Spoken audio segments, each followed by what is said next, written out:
Hey, what's going on people? It's SGZ here from the SpartanGameZone, and in this video I'll be showcasing how you can create one of the most explosive weapons in the entire game. So explosive that you'll blanket the field with them. If you thought the flak had produced a lot of bangs, then you'll have to try this. I'll be letting you know what weapon you'll want, what items you should pair with it, and where you can get each piece. If you enjoyed the video, I'd appreciate it if you could drop a like, and if you want to support the channel further, then you can always subscribe, and let's crack into it. So we'll start with the centerpiece, and it's the Mongol, a Vladov launcher added pretty late in the game's lifecycle. It can come in every element and can only be dropped by Thunk and Sloth, that you can find around here in Conrad's Hold. Because the Mongol is manufactured by Vladov, it is a lot heavier than other launchers, and although it should have a higher than usual fire rate, it still sits at under 1 round a second. In saying that, it does consume 2 ammo per shot, which is on the low side, making it well suited to both mobbing and bossing.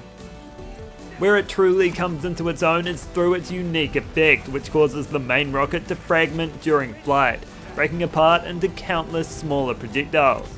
That's a great effect as is, but you can make it doubly effective by combining it with the Infernal Wish, a shield which you'll find fastest by farming this chest in Arms Race.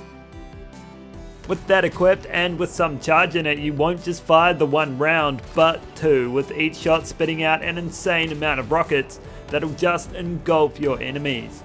You can't get much better than a rocket that shoots rockets, and that's exactly what this is. On modes, you're not just boosting the power and radius of a single projectile, but the dozens that come off of it. In her hands, it's a devastating weapon, especially while mobbing, as each shot carves a path straight through the heart of your enemies, destroying anyone in its arc. Because each shot covers such a massive area, it can take out way more enemies than a normal gun could, holding a heavy amount of damage in each round. The key to maximizing its damage is maintaining enough of a distance between you and your enemies, as the main rocket moves slowly and expends smaller ones until it eventually explodes.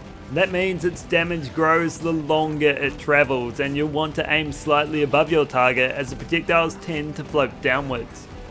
Because its slow projectile speed is key to its unique effect, if you run Amara, you'll want to avoid heavy rain, as you'll need to be a lot further away in order to reach its damage ceiling.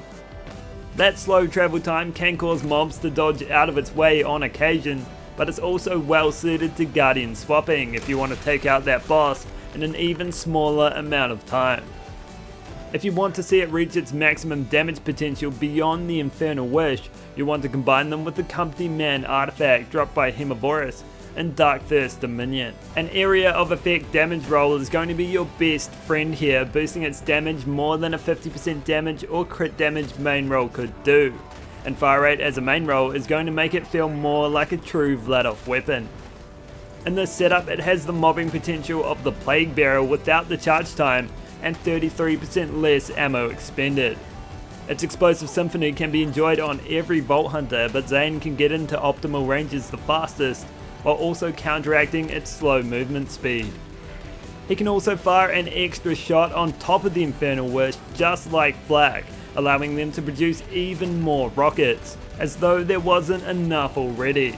Amara can raise its elemental damage among other things, and Moze won't find any better place to amplify some splash damage. No matter what setup you run or who you play on, combine it with the Infernal Wish and you'll be able to launch enough firepower to literally block out the sun. So that's all for this video. I hope you enjoyed it, learned about the Mongol, and how you can take advantage of its unique effect to create a single person artillery bombardment. If you did, consider dropping a like or subscribing, and I'll catch you in the next one.